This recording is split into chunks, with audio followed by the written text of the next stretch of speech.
Last time अपने last lecture में lenses शुरू किया था ना? Yes sir. अपन ने देख लेंसेज के डिफरेंट कैटेगरीज के बारे में भी पढ़ा था, by convex, by concave, plano convex, plano concave. इसमें देख साइन के लिए अगर मान ले कर्वेचर ऐसा है, ये लेंस है और इंसिडेंट रे अगर राइट की तरफ ट्रेवल कर रही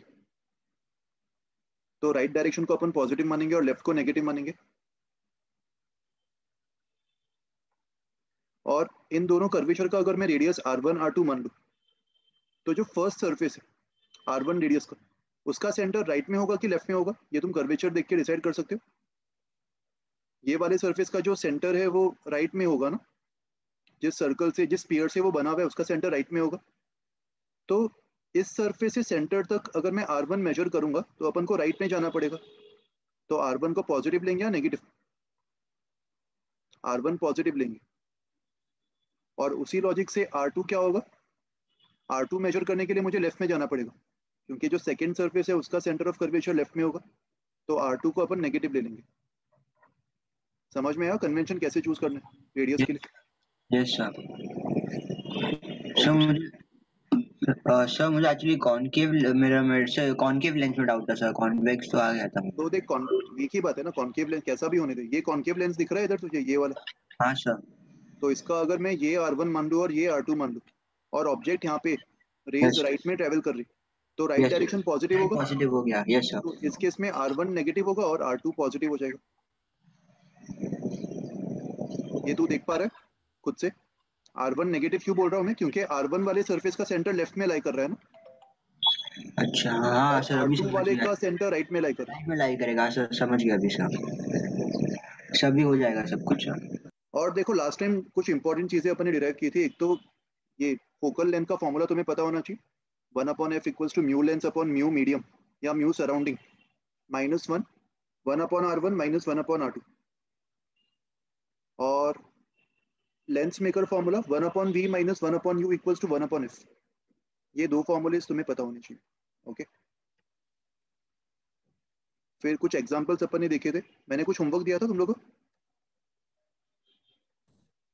ये एग्जांपल तो अपन ने क्लास में कर लिए थे ना last time? Yes sir. Magnification का भी अपन ने फॉर्मूला डिराइव किया था और ये एग्जांपल भी हो गया था क्लास में। नहीं सर, ये होमवर्क था। No sir. होमवर्क था ना, देखो इसको सॉल्व कर लेते, कोई बात नहीं। सबने ट्राई किया इसको? देखो आंसर मैच हो रहा है कि नहीं तुम लोग का। a dash b dash size of image 1.5 आ रहा है। कैसे करेंगे? ऑब्जेक्ट को पहले बना दो। Object is segment A B और ऑब्जेक्ट का जो लेंथ है वो कितना दिया है? ऑब्जेक्ट मतलब pin, a pin of length 1 centimetre और पिन का सेंटर 5.5 सेंटीमीटर की डिस्टेंस पे था। तो ए का डिस्टेंस 6 होगा और बी का डिस्टेंस 5 होगा। तो पॉइंट ए को अगर मैं ऑब्जेक्ट मानूं उसके लिए यू को -6 ले लेंगे, फोकल लेंथ +3 दिया हुआ है और लेंस फॉर्मूला अप्लाई कर दो 1/v - 1/u equals to 1/f। तो इसको सॉल्व करने पर v1 +6 आ जाएगा। मतलब ए का जो इमेज a डैश है, a डैश +6 मतलब राइट की तरफ बनेगा 6 सेंटीमीटर डिस्टेंस पे। वैसे ही ऑब्जेक्ट बी के लिए, ऑब्जेक्ट बी के लिए u2 -5 होगा। फोकल लेंथ तो सेम ही है लेंस का +3। तो लेंस फॉर्मूला अप्लाई करके v2 निकाल लो और v2 7.5 पे आ जाएगा। तो इमेज का लेंथ कितना हो जाएगा? बी डैश अगर 7.5 पे और a डैश अगर 6 पे तो a डैश b डैश 1.5 हो जाएगा। और अगर मान लो लॉन्जिट्यूडनल मैग्निफिकेशन भी पूछा होता तो 1.5/1 ये आंसर होता। सबको समझा ये एग्जांपल? सर हाँ बोलो। सर ये समझा सर, मैं बोला नेक्स्ट टाइम हो सके तो सर मतलब कि जब आप होमवर्क के क्वेश्चन देते हो तो आप आंसर भी लिख सकते हो ताकि हम लोग उधर ही वेरीफाई कर सके कि करेक्ट है कि गलत है। ओके चलो ठीक है। आंसर तुम लेक्चर में भी वेरीफाई कर सकते हो ना, अपन वैसे भी सारे क्वेश्चंस तो डिस्कस करते ही होमवर्क के। हाँ यस तो सर। थोड़ा तो सस्पेंस रहने दो, सही है कि गलत है वो तुम बाद में देख लो। Yes sir. ओके चलो, अभी अपन नया कॉन्सेप्ट स्टार्ट करेंगे। एक्चुअली कॉन्सेप्ट सेम है मगर उसको नई तरीके से देखेंगे। जैसे अपन ने मिरर्स के लिए पढ़ा था, कॉन्केव मिरर, कॉन्वेक्स मिरर, इन सब के लिए अपन ने केसेस देखे थे अलग अलग। इन सबका ग्राफ भी बनाया था और टेबल भी बनाया था, राइट? तो वैसे ही लेंसेज के लिए भी अपन सेम अलग अलग केसेस देख सकते हैं। और यहाँ पे तुम एक चीज याद रख सकते हो कि कॉन्वेक्स लेंस का जो रिजल्ट है, कॉन्वेक्स लेंस का result is similar to concave mirror. Concave mirror के जो रिजल्ट्स आए थे exactly similar results convex lens के भी आएंगे। खाली फर्क क्या होगा, मिरर्स के लिए रियल इमेज मतलब V पॉजिटिव या negative. For mirrors, negative. For mirrors real image मतलब V नेगेटिव, बट लेंसेज के लिए रियल इमेज मतलब positive. V positive. Correct. Lenses के लिए अगर मैं रियल इमेज बनाना चाहता हूँ तो V पॉजिटिव आना चाहिए। तो इन दोनों में फर्क क्या होगा, कॉन्वेक्स लेंस और कॉनकेव मिरर में खाली V का जो साइन है वो ऑपोजिट होगा, sign of V is opposite, बाकी सब कुछ सेम होगा। नेचर, मैग्निफिकेशन, एनलार्ज, डिमिनिश्ड, बाकी सब कुछ सेम। ओके, तो एक कॉन्वेक्स लेंस बना देता हूं मैं इधर, और यहीं पे ऑब्जेक्ट के अलग अलग लोकेशंस के लिए इमेज के अलग अलग लोकेशंस को प्लॉट कर देते।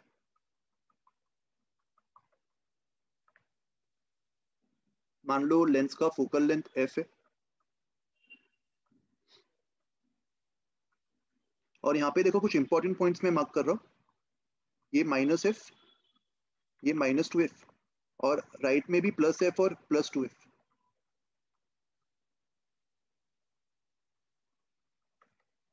फर्स्ट केस में, केस 1, ऑब्जेक्ट का जो लोकेशन है वो मैं -∞ से -2f, -∞ से -2f वेरी करवा रहा हूँ। कैसा ऑब्जेक्ट होगा ये, देखो लेंसेज और मिरर्स दोनों के लिए ऑब्जेक्ट के लिए साइन कन्वेंशन सेम रहता है। मिरर्स एंड लेंसेज, इन दोनों के लिए U का नेगेटिव होना मतलब रियल ऑब्जेक्ट, और U का पॉजिटिव होना मतलब वर्चुअल ऑब्जेक्ट। ओके, एक सेकंड। ओके, देखो अपन क्या देख रहे थे इधर, फर्स्ट केस में अगर ऑब्जेक्ट -∞ से -2f तक जाएगा, रियल ऑब्जेक्ट, तो याद करो कॉनकेव मिरर में इमेज कहाँ पे बनता था, -f to -2f। -f से -2f, बट यहाँ पे V का साइन चेंज हो गया, तो f से +f से 2f। +f से +2f। फर्स्ट केस में ये इमेज का लोकेशन होगा, और ये इमेज कैसा होगा, रियल इमेज, क्योंकि V पॉजिटिव है ना। Yes sir. सेकेंड केस में, डिमिनिश्ड। हाँ वो सब अपन टेबल में देख लेंगे, डिमिनिश्ड होगा, ये सही बोल रहे तुम। सेकेंड केस में ऑब्जेक्ट को -2f से -f वेरी करवा दो, ये second case, again real object, तो 2f से +∞ चला जाएगा ये। Yes sir. कॉनकेव मिरर में -2f से -∞ जाता था, तो यहाँ पे +2f से +∞, ये second case, real image. Third case, object अगर -f से पोल तक जा रहा है, -f से पोल तक जा रहा है, ये भी रियल ऑब्जेक्ट होगा।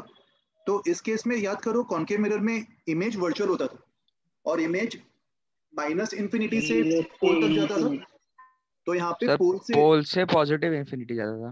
पोल से पॉजिटिव इंटीग्रेशन। अच्छा सॉरी, उस केस में पोल से पॉजिटिव इंफिनिटी जाता था क्योंकि इमेज वर्चुअल था, तो यहाँ पे पोल से नेगेटिव इंफिनिटी जाएगा। Yes sir. तो थर्ड केस में जो इमेज का लोकेशन है वो ये बन जाएगा। ऑब्जेक्ट अगर, नहीं एक सेकंड, मैंने एरो गलत बना दिया, एरो का ओरिएंटेशन ऐसा ही होगा। ऑब्जेक्ट फोकस के जस्ट राइट में जाएगा तो इमेज -∞, ऑब्जेक्ट पोल पे पहुंचा तो इमेज भी पोल पे पहुंच गई। तो यहाँ पे इमेज का नेचर कैसा है, वर्चुअल की रियल, ये वर्चुअल इमेज, वर्चुअल। लेंसेज में ये वर्चुअल इमेज होगा, right. And finally fourth case, virtual object, object को मैं फोर्थ केस में पोल से इनफाइनाइट वेरी करवा रहा हूँ। फोर्थ केस वर्चुअल ऑब्जेक्ट, इस केस में इमेज कैसा बनता था याद करो, रियल इमेज बनता था। पोल से, कॉनकेव में पोल से -f, तो यहाँ पे पोल से +f, इस केस में पोल से +f बन जाएगा, +f। Correct. So virtual object का रियल इमेज, फोर्थ केस। और याद करो इन्वर्टेड कब होगा, इरेक्ट कब होगा, मैग्निफिकेशन वाज V/U। तो अगर ऑब्जेक्ट और इमेज दोनों सेम साइड पे है तो लेंसेज में ऑब्जेक्ट इरेक्ट होगा, सॉरी इमेज इरेक्ट होगा, और अगर ऑब्जेक्ट और इमेज ऑपोजिट साइड में है तो इमेज इन्वर्टेड होगा। तो फर्स्ट और सेकंड केस में तुम देख पा रहे हो इन्वर्टेड आ रहा है। फर्स्ट और सेकंड केस में object and image are on the opposite side of the lenses, so it's inverted. And third case में ऑब्जेक्ट भी लेफ्ट में, इमेज भी लेफ्ट में, और वर्चुअल है तो इरेक्ट होगा। Erect. And finally fourth case में भी ऑप्टिकल इमेज दोनों सेम साइड पे, तो इरेक्ट होगा। तो ये 4 केसेस अपन कॉन्वेक्स लेंस के लिए भी लिख सकते, और इसका भी अपन ग्राफ प्लॉट कर सकते, जैसे अपन ने मिरर्स के लिए किया था। देखो ग्राफ प्लॉट करने का तुम्हें एक आसान तरीका मैं बता रहा हूँ। इसमें कुछ डाउट है पहले बताओ किसी को भी इस स्लाइड पे?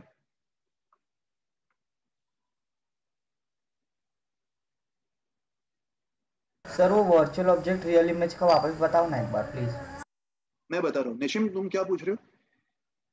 स्फीयरिकल रिफ्रैक्शन से तो अपन ने लेंस फॉर्मूला डिराइव कर लिया था ना, तो अपन लेंसेज की बात कर रहे हैं। ठीक है, ये लेंसेज के केस में अपन देख रहे हैं कॉन्वेक्स लेंस, एंड वैसे ही कॉन्केव लेंस के लिए भी अपन देखेंगे। अच्छा अभी बताओ कौन से केस में डाउट है अभी जिसने मुझे डाउट पूछा? फर्स्ट सेकंड वर्चुअल इमेज और रियल इमेज वाला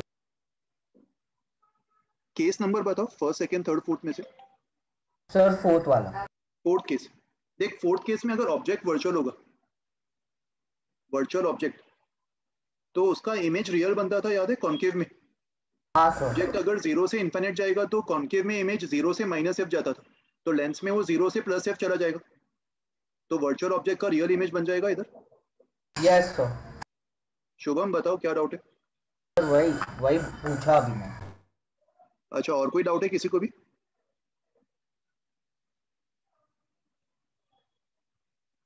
ओके अभी देखो मैं तुम्हें ग्राफ प्लॉट करने का एक शॉर्टकट तरीका बता रहा हूँ, जो तुम मिरर्स में लेंस में सब जगह अप्लाई कर सकते हो।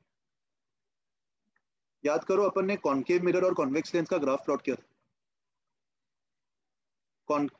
कॉन्केव मिरर को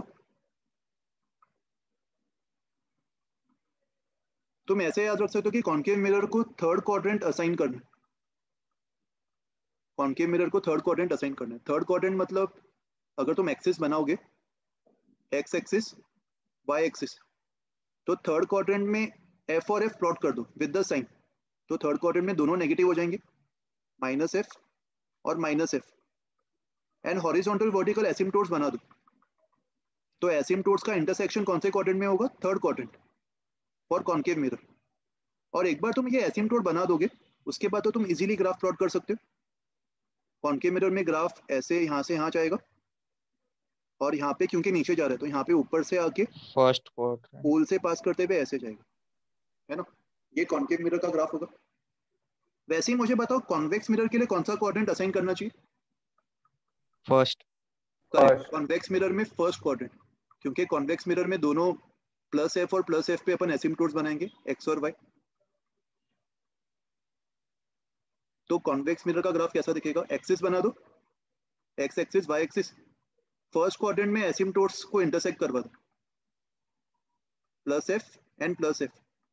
और यहाँ पे जो छोटा सेक्शन फॉर्म हो रहा है, छोटा रीजन, वहां पे ग्राफ को वर्टिकल से हॉरिजॉन्टल ऐसे प्लॉट कर दो, और दूसरे साइड ऑपोजिट नीचे से ऊपर। याद है सबको ये मिरर का ग्राफ? हाँ सर। Yes sir. अभी सेम लॉजिक यूज करो, और लेंसेज का भी अपन अभी बहुत आसानी से निकाल देंगे। तुम्हें खाली इतना याद रखना है कि कॉन्वेक्स लेंस को अपन असाइन करेंगे सेकेंड क्वाड्रेंट। नेक्स्ट टाइम से खाली इतना याद रखो, कॉन्केव को थर्ड क्वाड्रेंट, कॉन्वेक्स को first, mirrors, but convex lens को सेकेंड क्वाड्रेंट।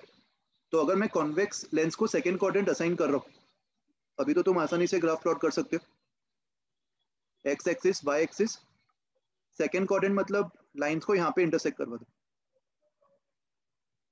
ये +f और ये -f, और यहाँ पे जो सेक्शन फॉर्म हो रहा है छोटा सा, वहां पे वर्टिकल से हॉरिजॉन्टल ये कर्व बना दो, और क्योंकि ये कर्व इस तरफ ऊपर जा रहा है, यहाँ पे वो नीचे जाएगा, यहाँ से थर्ड दूसरी एंड साइड पे भी फर्स्ट। कर्व बना दो। ये कॉन्वेक्स लेंस का ग्राफ हो जाएगा, v versus u, image distance versus object distance. And similar logic से अपन कॉन्केव लेंस को कौन सा क्वाड्रेंट असाइन करेंगे? कौन सा बच गया? Fourth. Fourth quadrant. Fourth quadrant से अपन कॉन्केव लेंस का भी ग्राफ बना लेंगे। ओके सो इसको रिफ्लेक्शन अबाउट एक्स एक्सिस कह सकते हैं ना इसको? Reflection about x axis. किसके कंपैरिजन में? जब सपोज कॉन्केव मिरर लिया और फिर कॉन्वेक्स लेंस। बोल सकते हो कॉन्केव मिरर और कॉन्वेक्स लेंस का रिफ्लेक्शन अबाउट एक्स एक्सिस हो रहा है, ऐसा मान सकते हो। And reflection about x axis होना मतलब v का साइन इंटरचेंज हो गया ना? Yes sir. तो वो लॉजिक से भी बोल सकते हो। यस ठीक है। ये ग्राफ को देखो अभी कॉपी करके अपन इसका एक टेबल भी बना देते हैं, जैसे अपन ने मिरर्स में बनाया था।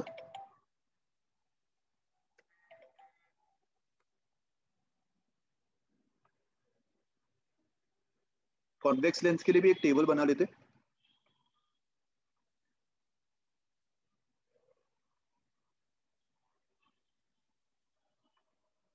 Object position,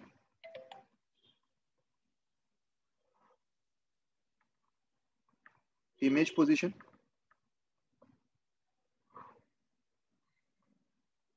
magnification and nature of image. यहाँ पे अपन कॉन्वेक्स लेंस की बात कर रहे हैं, तो फर्स्ट केस में अगर मैं u को माइनस इनफाइनाइट से -2f वेरी करवा दूं, ग्राफ में देखो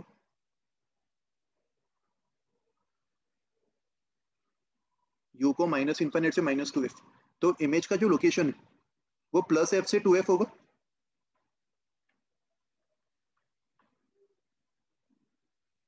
मैग्नीट्यूड वाइज v बड़ा या u बड़ा? मैग्नीट्यूड वाइज u बड़ा होगा, तो मैग्निफिकेशन का मैग्नीट्यूड 1 से छोटा होगा, और मैग्निफिकेशन का साइन नेगेटिव होगा क्योंकि v और u ऑपोजिट साइन के, तो नेचर Diminished inverted. इन्वर्टेड और रियल बनेगा, राइट। ये फर्स्ट केस कॉनकेव मिरर जैसा ही। सेकेंड केस में u को -2f से f वेरी करवा दो, तो v जो है वो +2f से +∞ चला जाएगा, मैग्निफिकेशन 1 से बड़ा हो जाएगा, बट साइन अभी भी नेगेटिव होगा, तो डिमिनिश्ड के बजाय एनलार्ज हो जाएगा, बाकी सब same, inverted and real. Yes sir. ये सेकेंड केस। ये दोनों केसेस में रियल ऑब्जेक्ट रियल इमेज को बना रहा है। थर्ड केस, ऑब्जेक्ट जो है वो फोकस के अंदर आ गया, -f और पोल के बीच में, तो इस केस में इमेज वर्चुअल हो जाएगा, और इमेज कहां से कहां वेरी करेगा, -∞ से 0। कॉनकेव मिरर में 0 से इन्फिनिटी होता था, तो यहाँ पे -∞ से 0 हो जाएगा। मैग्निफिकेशन का मैग्नीट्यूड अभी भी 1 से बड़ा आ रहा है, और साइन कैसा होगा, पॉजिटिव या नेगेटिव? ऑब्जेक्ट इमेज दोनों सेम साइड पे, पॉजिटिव। यहाँ पे ऑब्जेक्ट रियल है बट इमेज वर्चुअल बन गई, वर्चुअल इमेज, तो मैग्निफिकेशन का साइन पॉजिटिव है, तो अपन नेचर बोल सकते हैं इसका enlarged, erect and virtual. And finally fourth case में मैं ऑब्जेक्ट को वर्चुअल मान लूंगा। वर्चुअल ऑब्जेक्ट का केस क्या होगा, u की वैल्यू 0 से इन्फिनिटी, तो v कहां से कहां जा रहा है, देखो ग्राफ में देखो, u जब 0 से इन्फिनिट जा रहा है, 0 से f जा रहा है, 0 से f, तो मैग्निफिकेशन यहाँ पे u बड़ा है, तो मैग्निफिकेशन जो है वो 1 से छोटा होगा, और u और f दोनों सेम साइड पे, तो मैग्निफिकेशन पॉजिटिव होगा, तो diminished image, diminished, erect and real image. इस केस में virtual object real image produce कर रहा है, right, virtual object giving to real image. सबको समझ में आया ये टेबल? एग्जैक्टली कॉनकेव मिरर जैसा ही है, बस v का साइन चेंज हो गया, v का साइन ऑपोजिट हो गया। सेम तरीके से अपन कॉनकेव लेंस का भी प्लॉट कर सकते हैं। कॉन्वेक्स लेंस मतलब मैं नेचर कैसा मान रहा हूँ इसका, कन्वर्जिंग या डाइवर्जिंग? Converging. Converging lens. वैसे ही कॉनकेव लेंस का देख लेते, कॉनकेव लेंस का नेचर होगा Diverging. डाइवर्जिंग। और इसको कौन सा क्वाड्रेंट असाइन किया अपन ने? Fourth quadrant. Fourth quadrant. तो इसका ग्राफ प्लॉट कर लो, एक्स एक्सिस मतलब u axis, and y axis मतलब v axis, and fourth quadrant में एसिम्पटोट्स बना दो, और यहाँ पे कर्व बना दो। ये कर्व नीचे जा रहा है, तो यहाँ पे कर्व ऊपर जाएगा। ये ग्राफ आ जाएगा कॉनकेव लेंस का, v versus u।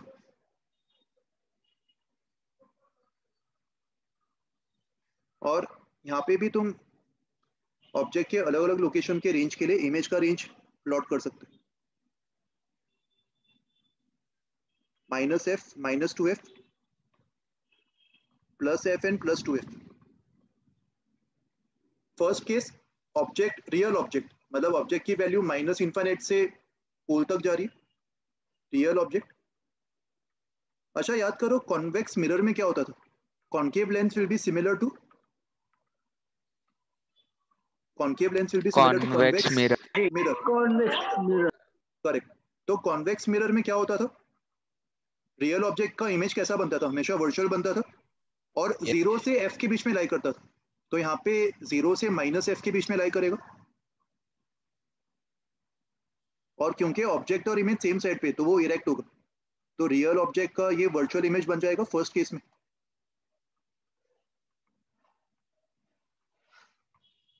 Second case में virtual object from 0 to f। Second case में virtual object from 0 to f।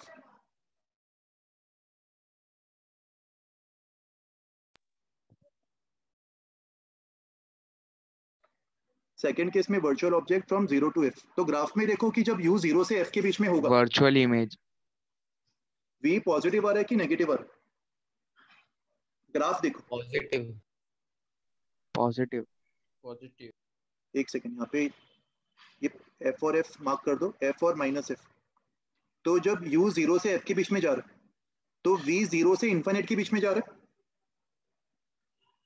तो कैसा नेचर होगा, इरेक्ट या inverted? Erect. Erect, same side पे। तो ये v का वेरिएशन हो जाएगा सेकंड केस में। कैसा इमेज, वर्चुअल ऑब्जेक्ट का कैसा इमेज, v पॉजिटिव मतलब रियल की वर्चुअल। वर्चुअल। लेंस की बात कर रहे हैं, लेंस में v Real पॉजिटिव होता है तो रियल इमेज की वर्चुअल इमेज? हाँ sir, real, sorry. Real image है ना। तो ये second case. And third case में ऑब्जेक्ट को f से 2f के बीच में वेरी करवा दो। ऑब्जेक्ट जब f से 2f जाएगा, देखो ये 2f, जब ये -2f होगा, ऊपर ये +2f, ये पॉइंट्स भी ग्राफ पे लाई करेंगे। तो u जब f से 2f जाएगा तो तुम देख पा रहे हो v जो है वो -∞ से +2f जा रहा है, सॉरी -∞ से -2f जा रहा है। Yes sir. -∞ नहीं देख पा रहे? नहीं समझा सर। देख मैं वापस बता रहा हूँ, u की जब वैल्यू, थर्ड केस को देख रहे हैं ना अपन, तो u जब f से 2f जाएगा, जब u का वेरिएशन f से 2f होगा, तो इसके करस्पॉन्डिंग देख v कहां से कहां जा रहा है, v -2f से -∞ जा रहा है। अच्छा हाँ सर, समझा, थैंक यू सर। तो -2f से -∞, एक्चुअली -∞ से -2f बोलना चाहिए। जैसे ही ऑब्जेक्ट f के जस्ट राइट में चला गया, इमेज -∞ से स्टार्ट करेगा और -2f तक जाएगा, ये इमेज का वेरिएशन होगा थर्ड केस के लिए। तो थर्ड केस में यहाँ पे ऑब्जेक्ट कैसा था, ऑब्जेक्ट वर्चुअली है ना ये सबके लिए, दिस वाज वर्चुअल ऑब्जेक्ट। और उसका इमेज कैसा बन रहा है थर्ड केस में, वर्चुअल या real? Virtual. Again virtual image, correct. तो थर्ड केस में वर्चुअल ऑब्जेक्ट का virtual image. And finally last case में ऑब्जेक्ट को 2f से इनफाइनाइट वेरी करवा देंगे। Fourth case, again virtual object 2f से इनफाइनाइट, तो इमेज कहां से कहां बनेगा, -2f से -2f से -f। टू 0। -2f से -f, ये फोर्थ केस का अगेन वर्चुअल ऑब्जेक्ट का वर्चुअल इमेज।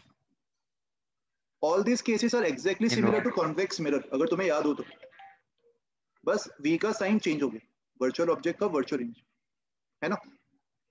तो इसी को यूज करके अपन कॉन्केव लेंस का भी टेबल बना सकते। सबको समझ में आया ये सारे केसेस? यस ग्राफ का रेफरेंस ले लेते।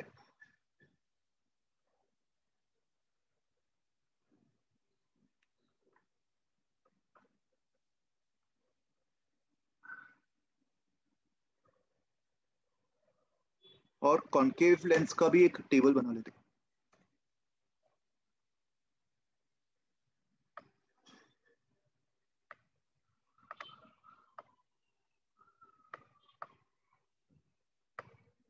इसका जो रिजल्ट है वो कॉन्वेक्स मिरर से मैच होगा।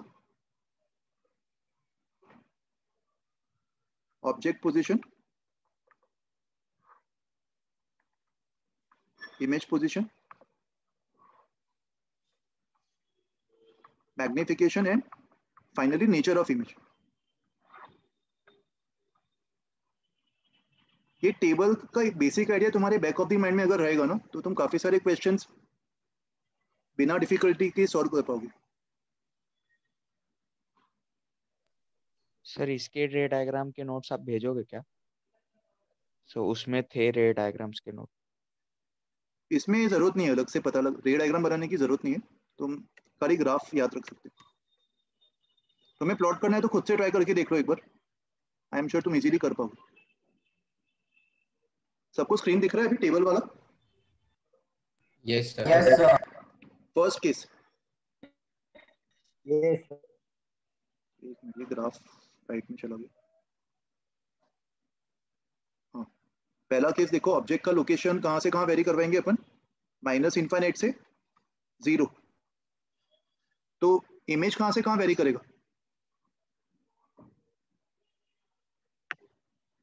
ऑब्जेक्ट अगर माइनस इनफाइनाइट से 0 जा रहा है तो 0 इमेज से minus F. Correct, minus F से 0 लाई करेगा v। मैग्निफिकेशन का मैग्नीट्यूड 1 से छोटा, और ऑब्जेक्ट और इमेज दोनों सेम साइड पे, तो मैग्निफिकेशन पॉजिटिव होगा। Erect diminish. Very good, erect, diminished और वर्चुअल। रियल या वर्चुअल? Virtual Virtual. इमेज। ये फर्स्ट केस। वैसे ही सेकंड केस में ऑब्जेक्ट को 0 से f वेरी करवा दो, u will vary from 0 to f and correspondingly v is varying from 0 से f में u जा रहा है तो ये 0 से 0 से इनफाइनाइट जा रहा है, पॉजिटिव। 0 से पॉजिटिव इनफाइनाइट। मैग्निफिकेशन 1 से बड़ा होगा और मैग्निफिकेशन पॉजिटिव भी होगा, राइट? तो erect, enlarged and real image, virtual object का रियल इमेज बन रहा है, राइट?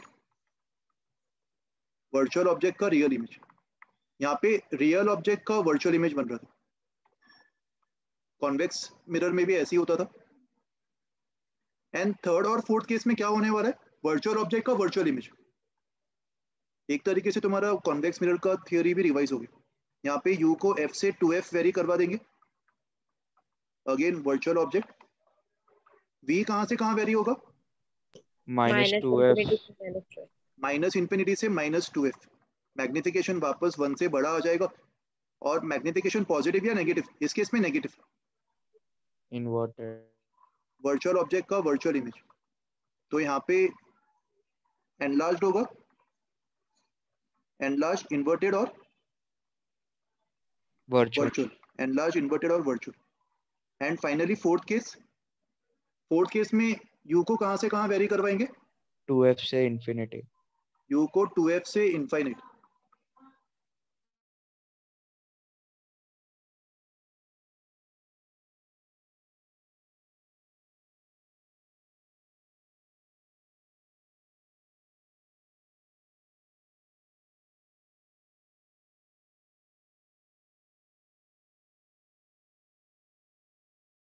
Hello sir. आप म्यूट हो गए। एक सेकंड, देखो फोर्थ केस देखो, सॉरी, फोर्थ केस में क्या होगा? -f to -2f। कहां से कहां वेरी करेगा? -f से -2f से -f। -f।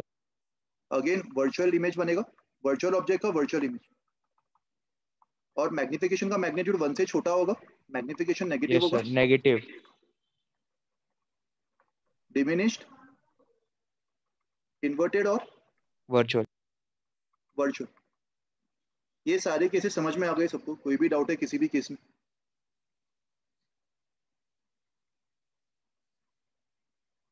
सर एक बार फोर्थ वाला वापस एक्सप्लेन कर सकते हो क्या?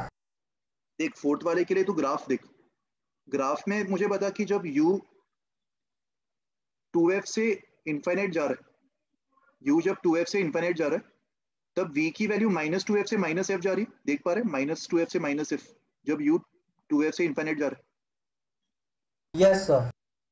तो वही किया ना, इधर अपने u को 2f से इनफाइनाइट वेरी करवाया और v को -2f से -f। तो वर्चुअल ऑब्जेक्ट का वर्चुअल इमेज फॉर्म हो रहा है। है ना? तो Yes, इसमें sir. कुछ चीजों का ध्यान देना यहाँ पे। ये सारे जो रिजल्ट्स है ना लेंसेज के लिए, उनको तुम मिरर से एक बार वापस कंपेयर करना और वेरीफाई करना कि रिजल्ट्स एग्जैक्टली सेम है। कॉन्केव लेंस का रिजल्ट एग्जैक्टली कॉन्वेक्स मिरर से मैच हो रहा है, खाली वी का साइन चेंज हो गया। वैसे ही कॉन्वेक्स लेंस का कॉन्केव मिरर से मैच होगा। ठीक है, तो ये एक बार वेरीफाई कर लेना खुद से। और कोई डाउट है किसी को? सर वो उसका रीजन क्या है, वो जो साइन चेंज होता है? उसका रीजन ये है कि मिरर्स में रियल ऑब्जेक्ट के लिए वी नेगेटिव होना चाहिए, बट लेंसेज के लिए रियल ऑब्जेक्ट के लिए वी पॉजिटिव होना चाहिए, क्योंकि रिफ्रैक्शन हो रहा है। रे राइट में ट्रेवल कर रही है, वेरियस रिफ्लेक्शन में रे लेफ्ट की तरफ ट्रेवल कर रही थी। Yes sir. ठीक है, ओके, आगे बढ़ते हैं। देखो अगला concept, least possible distance between object and real image for convex lens. ये अपन को फाइंड करना है, रियल ऑब्जेक्ट और रियल इमेज के बीच में कम से कम डिस्टेंस क्या पॉसिबल होगा। और इसको बिना मैथमेटिकल इक्वेशन से अपन लॉजिकली इसको प्रूव कर सकते हैं। देखो कैसे, एक लेंस ले लो, कॉन्वेक्स लेंस, ये इसका एक्सिस, और यहाँ पे कुछ इंपॉर्टेंट पॉइंट्स मार्क कर लो, -f, -2f, +f and +2f, ये पॉइंट्स मार्क कर लो। अभी मान लो अगर मैं ऑब्जेक्ट को 2f पे रखता हूँ, अगर ये ऑब्जेक्ट का लोकेशन होता तो इसका इमेज कहाँ पे बनता? -2f पे अगर ऑब्जेक्ट रखा हुआ है तो इसका रियल इमेज 2f पे बन जाता। Yes, sir. इसका रियल इमेज 2f पे बन जाता। अभी तो तुम्हें सारे केसेस पता है ना, तुम देख सकते हो ये इमेज बनता। और इस पर्टिकुलर केस में ऑब्जेक्ट और इमेज के बीच का डिस्टेंस कितना है? अगर ये डिस्टेंस, 4f। ये डिस्टेंस 4f. 4f हो, ये एक स्पेशल केस अपन ने बना लिया। अपन ने देखा कि जब ऑब्जेक्ट -2f पे और तो इमेज 2f पे होगा, और ऑब्जेक्ट और इमेज के बीच का डिस्टेंस 4f। अभी अगर मान लो मैं ऑब्जेक्ट को शिफ्ट कर दूं थोड़ा सा, ऑब्जेक्ट को अगर मैं मान लो राइट में शिफ्ट करूं by some amount, let's say x, object को अगर मैं x अमाउंट से राइट में शिफ्ट करूं और ऑब्जेक्ट का ये अगर नया पोजीशन होगा, मुझे पता है कि राइट में अगर ऑब्जेक्ट -f की तरफ जाएगा तो इमेज 2f से इन्फिनिट की तरफ जाएगा। Yes, sir. कौन ज्यादा मूव कर रहा है, ऑब्जेक्ट या इमेज? इमेज इमेज ज्यादा मूव कर रहा है। तो अगर मैंने ऑब्जेक्ट को x से शिफ्ट किया तो इमेज भी राइट में शिफ्ट होने वाला है, मगर वो x से ज्यादा डिस्टेंस से शिफ्ट होगा। यस और नो? इसका जो शिफ्ट होगा वो x से बड़ा होगा और इमेज यहाँ पे पहुंच जाएगा। ये बात समझ में आ रही है सबको? सर एक से बड़ा क्यों होगा? देख यहाँ पे ऑब्जेक्ट अगर -2f से -f तक शिफ्ट करता है तो ऑब्जेक्ट के इस जर्नी में इमेज को 2f से इन्फिनिट का जर्नी कवर करना। तो कौन ज्यादा मूव करेगा? ऑब्जेक्ट अगर -2f से -f मूव करता है तो इमेज को 2f से इन्फिनिट तक मूव करना पड़ेगा ना। तो किसका शिफ्ट ज्यादा होगा? इमेज का शिफ्ट ज्यादा होगा ना, इमेज को हमेशा ज्यादा डिस्टेंस ट्रेवल करना पड़ेगा। तो इस लॉजिक से अपन बोल सकते हैं कि अगर ऑब्जेक्ट को मैंने x से शिफ्ट किया तो इमेज का जो शिफ्ट है वो x से ज्यादा हो जाएगा। और अभी जो नए लोकेशन है ऑब्जेक्ट और इमेज के, उनके बीच में डिस्टेंस 4f से बड़ा हुआ है या कम हुआ? बड़ा। बड़ा। 4f से बढ़ गया होगा ना अभी distance, it's more than 4f। ये बात समझ में आ रही है सबको? ऑब्जेक्ट को अगर मैंने राइट में शिफ्ट किया तो इमेज राइट में और ज्यादा शिफ्ट हो जाएगा और डिस्टेंस 4f से ज्यादा हो जाएगा। सेम लॉजिक से अगर मान लो मैं ऑब्जेक्ट को लेफ्ट में शिफ्ट करता, ऑब्जेक्ट को अगर मान लो मैं लेफ्ट में x से शिफ्ट करता तो इमेज ज्यादा शिफ्ट होता है, कम शिफ्ट होता है? इमेज भी लेफ्ट में शिफ्ट होता है। और मुझे पता है कि ऑब्जेक्ट जब -2f से -इन्फिनिट जाएगा तो ऑब्जेक्ट के इस जर्नी के लिए इमेज को खाली ये वाला जर्नी कवर करना है। तो यहाँ पे ऑब्जेक्ट ज्यादा मूव कर रहा है और इमेज कम मूव कर रहा है। तो ऑब्जेक्ट को अगर मैं सेकंड केस में x से लेफ्ट में शिफ्ट करूं और ये ऑब्जेक्ट का अगर मैं तुम्हें बोलूं कि नया लोकेशन है, तो इमेज भी लेफ्ट में शिफ्ट होगा, मगर उसका जो शिफ्ट है वो x से कम होगा। होगा। It will be less than x, और नया इमेज यहाँ पे आ जाएगा। Yes sir. तो अभी देखो जो नया ऑब्जेक्ट रेड में और जो नया इमेज रेड में, उनके बीच का डिस्टेंस 4f से ज्यादा दिख रहा है या कम दिख रहा है? ज्यादा। अगेन ये डिस्टेंस 4f से ज्यादा देख पा रहे हो सब लोग? ऑब्जेक्ट शिफ्ट हुआ x से, लेफ्ट की तरफ, बट इमेज जो है वो x से कम शिफ्ट हुआ लेफ्ट की तरफ, तो ओवरऑल ये डिस्टेंस 4f से बढ़ गया होगा ना वापस। सब ये ऑब्जर्व कर पा रहे हो? तो इसी लॉजिक से भी अपन बोल सकते हैं कि ऑब्जेक्ट और इमेज के बीच का मिनिमम डिस्टेंस 4f ही रहा होगा, क्योंकि in either case distance 4f से बढ़ रहा है। So the least possible distance between an object and it's real image will be 4f। ये रिजल्ट याद रखो। Any doubts? सर मिरर में सर 0 होगा ना? मिरर के लिए कुछ ऐसा नहीं है, अपन लेंसेज पे ये प्रॉपर्टी अप्लाई कर रहे हैं। Okay sir. सर जब भी वर्चुअल इमेज बनेगा तभी का क्या, मतलब एफ और पोल के बीच में?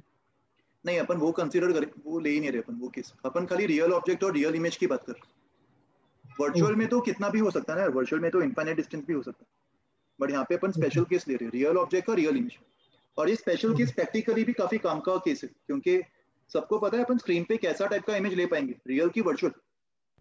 रियल। स्क्रीन पे तो अपन रियल इमेज ले पाएंगे, तो प्रैक्टिकली भी ये सिचुएशन हमारे लिए ज्यादा इंपॉर्टेंट होगी, रियल ऑब्जेक्ट का रियल इमेज। और ऐसा करने के लिए दोनों के बीच का डिस्टेंस 4f या फिर 4f से ज्यादा होना चाहिए। ओके, देखो ये तो अपन ने बिना कैलकुलेशन के, बिना मैथमेटिकल इक्वेशन लिखे लॉजिकली इसको प्रूव कर दिया, खाली केसेस को देखते हुए।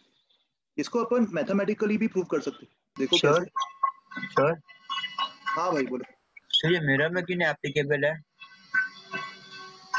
मिरर में ऑब्जेक्ट और इमेज सेम साइड पे बनते हैं ना, रियल ऑब्जेक्ट भी सेम साइड पे बन जाता है। अच्छा यस यस सॉरी सर, वो ठीक है, ओके। साइन ऑपोजिट होता है इमेज का, करेक्ट? Yes yes. देखो इसको अगर मैं मैथमेटिकली प्रूव करना चाहता हूँ, तो मान लो कि ये रियल ऑब्जेक्ट है और उसका रियल इमेज यहाँ पे फॉर्म हो रहा है। ऑब्वियसली रियल इमेज राइट पे ही फॉर्म होगा, और दोनों के बीच का डिस्टेंस d मान लेते। इसी d की अपन को मिनिमम वैल्यू चाहिए, तो मान लेते कि ऑब्जेक्ट का डिस्टेंस x है लेंथ से, तो इमेज का डिस्टेंस d माइनस x हो जाएगा, राइट? तो यहाँ पे अगर मैं लेंस फॉर्मूला अप्लाई करूँ, लेंस फॉर्मूला अप्लाई करने के लिए u क्या लेंगे? ऑब्जेक्ट डिस्टेंस को साइन के साथ मैं माइनस x ले लूंगा, और इमेज डिस्टेंस को साइन के साथ प्लस d माइनस x। सबको विजिबल है? स्क्रीन पे जो टेक्स्ट लिखा हुआ है वो दिख रहा है? थोड़ा बड़ा कर देते इसको, देखो u को माइनस x लेंगे और v को d माइनस x दे देंगे, और लेंस फॉर्मूला में ये दोनों वैल्यूज डाल दो। तो ये दोनों वैल्यूज डालने के बाद क्या मिलेगा? 1 अपॉन v, 1 अपॉन v मतलब 1 upon d minus x minus 1 upon u, 1 upon u मतलब minus x equals to 1 upon f। इस इक्वेशन को रीअरेंज करो और x में क्वाड्रेटिक लेके आ जाओ। सबने क्वाड्रेटिक पढ़ा है ना मैथ्स में? Yes sir. तो यहाँ पे तुम्हें x में क्वाड्रेटिक मिल गया, और हम चाहते हैं कि इस क्वाड्रेटिक के रियल सॉल्यूशंस हो। प्रैक्टिकली x की वैल्यूज पॉसिबल होनी चाहिए ना, और वो तभी पॉसिबल हो पाएगा जब क्वाड्रेटिक के रूट्स रियल हो। और रियल रूट्स के लिए कंडीशन क्या होती है? d greater than equal to 0. Discriminant should be more than 0। Discriminant greater तो इस देन केस में discriminant d square minus 4fd आ जाएगा, उसको ग्रेटर देन इक्वल्स टू 0 कर दो, तो d की value greater than equals to 4f आ जाएगी। तो यहाँ से भी अपन को d की मिनिमम वैल्यू 4f ही दिखाई दे रही है, राइट? और एक और चीज तुम्हें पता है क्वाड्रेटिक में, कि अगर डिस्क्रिमिनेंट 4f से बड़ा हुआ तो कितने रूट्स पॉसिबल होंगे? x के दो डिस्टिंक्ट सॉल्यूशंस पॉसिबल होंगे, two real values of x। और अगर d की वैल्यू 4f के इक्वल हो गई, if d is equals to 4f, तो Real उसके and लिए equal. खाली वन रियल सॉल्यूशन पॉसिबल होगा। वन रियल सॉल्यूशन कौन सा होगा? x equals to minus 2f, yes v equals to minus 2f and u equals to minus 2f and v equals to 2f। यही solution possible होगा सिर्फ। Yes sir. और अगर d 4f से बड़ा हो गया तो दो रियल सॉल्यूशंस पॉसिबल होंगे, राइट? और यहां से भी अपन बोल पा रहे हैं कि मिनिमम डिस्टेंस ऑब्जेक्ट और इमेज के बीच में 4f होना चाहिए। सबको समझ में आया ये केस?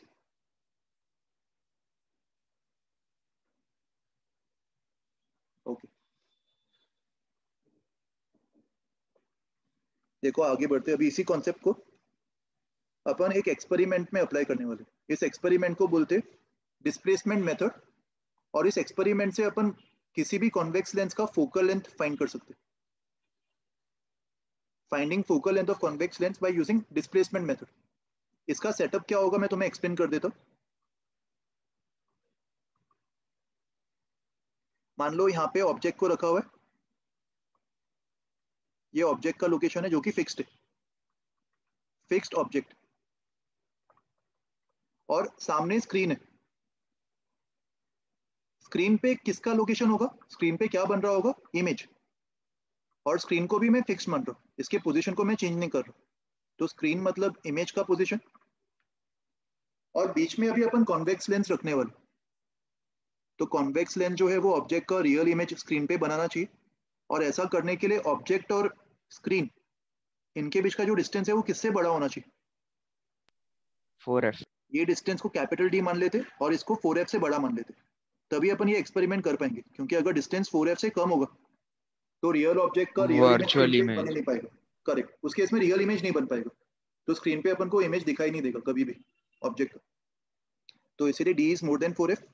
और अभी लेंस को अपन मूव कर सकते, हमारे पास एक मूवेबल लेंस है एक्सपेरिमेंट में, जिसको अपन एक्सिस के अलोंग मूव कर सकते, और लेंस को अपन मूव करके कौन से पोजीशन पे फ्रीज करेंगे, अपन लेंस को मूव करते हुए देखेंगे कि लेंस के कौन से पोजीशन के लिए ऑब्जेक्ट का शार्प इमेज स्क्रीन पे फॉर्म हो रहा है। तो मान लो लेंस के इस वाले पोजीशन पे, लेंस जब ये वाले पोजीशन पे होगा, लेट्स कॉल दिस पोजीशन 1, इस पोजीशन पे ऑब्जेक्ट का एक शार्प इमेज हम अपन को स्क्रीन पे दिखाई दे दी, तो ये वाले पोजीशन को अपन फ्रीज कर देंगे, राइट। अभी इसको फ्रीज करने के बाद मैं वापस लेंस को मूव करूंगा, क्योंकि मुझे पता है कि अगर डी 4f से ज्यादा होगा तो कितने पोजीशंस पॉसिबल होंगे रियल ऑब्जेक्ट का रियल इमेज बनाने के लिए, 2। 2 solutions are possible, right, 2 positions possible होंगे। तो लेंस को वापस मैं मूव करवाऊंगा, और वापस मूव करवा के मान लो ये सेकंड पोजीशन मुझे मिल गया लेंस का। लेंस के इस सेकंड पोजीशन पे वापस मुझे ऑब्जेक्ट का रियल इमेज दिखाई दे रहा है स्क्रीन पे, ओके। और ये वाला डिस्टेंस भी अपन कैलकुलेट कर लेंगे, ये तो अपन एक्सपेरिमेंटली मेजर कर सकते हैं ना, लेंस को कितना मूव करना पड़ा होगा। तो यहाँ पे स्मॉल डी को अपन बोलते हैं डिस्प्लेसमेंट ऑफ लेंस, इसीलिए इस एक्सपेरिमेंट का नाम है डिस्प्लेसमेंट मेथड। यहाँ पे अपन लेंस को डिस्प्लेस कर रहे हैं, कहाँ से कहाँ डिस्प्लेस कर रहे हैं, पोजीशन 1 से पोजीशन 2। पोजीशन 1 मतलब पहला पोजीशन जहाँ पे शार्प इमेज दिखाई दे रहा है, एंड पोजीशन 2 मतलब सेकंड पोजीशन जहाँ पे शार्प इमेज दिखाई दे रहा है, रियल ऑब्जेक्ट का रियल इमेज, ओके। अभी देखो मैं और कुछ पैरामीटर्स अज्यूम करने वाला हूँ। मान लेते पहले पोजीशन में ये वाला जो डायमेंशन ऑब्जेक्ट का लेंस से जो डिस्टेंस है, इसको मैं x1 मान लेता हूँ, और इमेज का जो डिस्टेंस है लेंस से, इसको x2 मान लेते हैं। इसका मतलब जब ऑब्जेक्ट लेंस से x1 डिस्टेंस पे था तो उसका इमेज x2 डिस्टेंस पे बन रहा था। यहाँ पे भी अपन प्रिंसिपल ऑफ रिवर्सिबिलिटी लगा सकते हैं। देखो मैं तुम्हें एक एग्जांपल दे रहा हूँ, मुझे बताओ कि इसका आंसर क्या होगा, उसके बाद ही अपन इसको आगे सॉल्व करेंगे।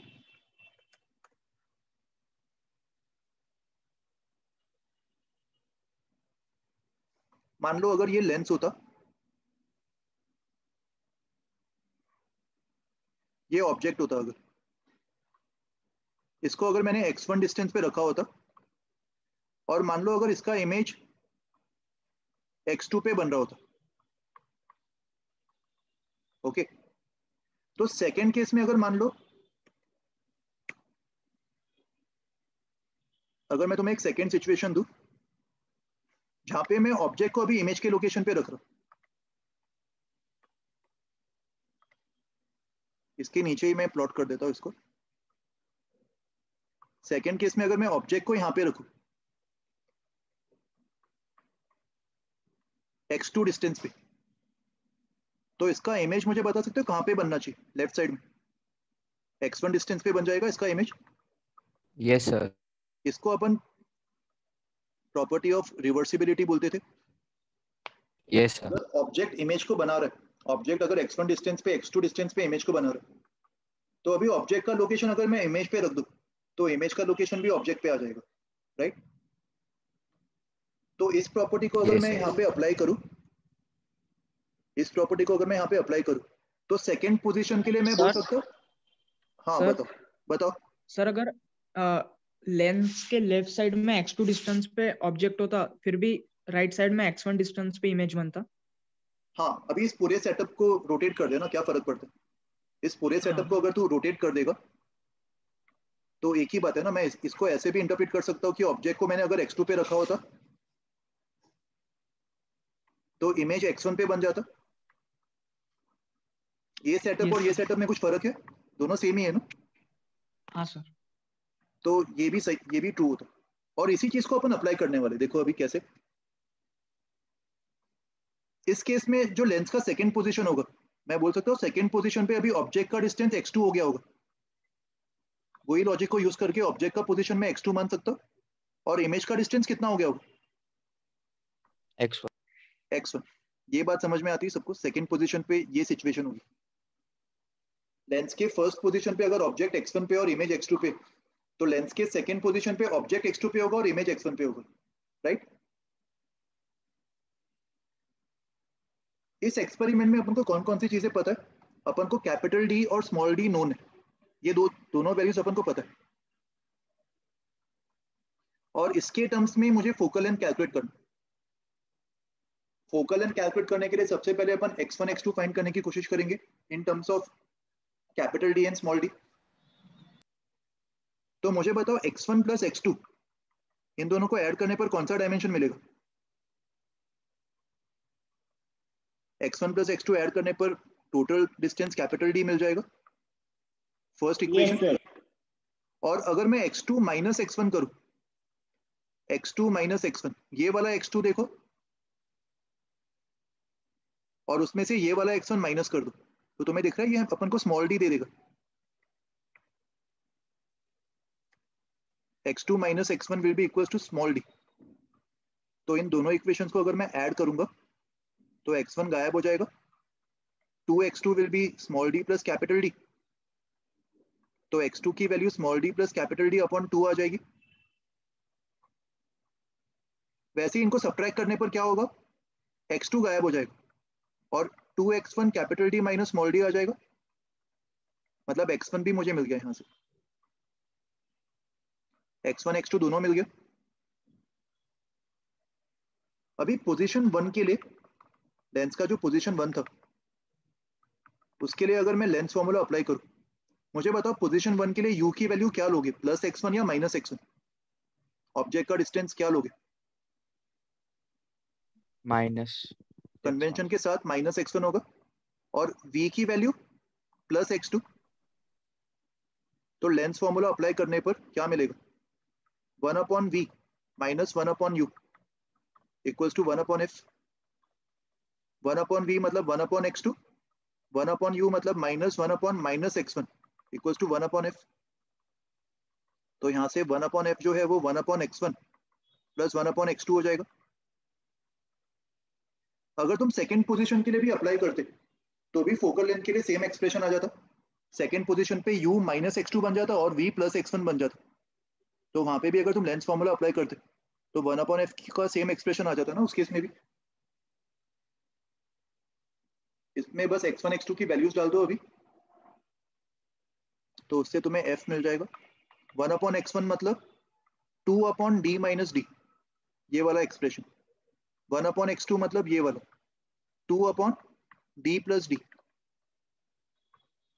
एलसीएम ले लो, 2 common, capital D plus D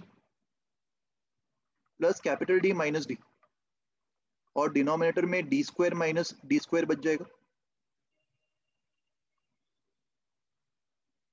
numerator में स्मॉल d कैंसिल हो जाएगा, 4 times capital D upon D square minus small D square, ये 1 अपॉन f होगा। तो यहाँ से f की वैल्यू कितनी आ रही? Capital D square minus small D square upon 4d।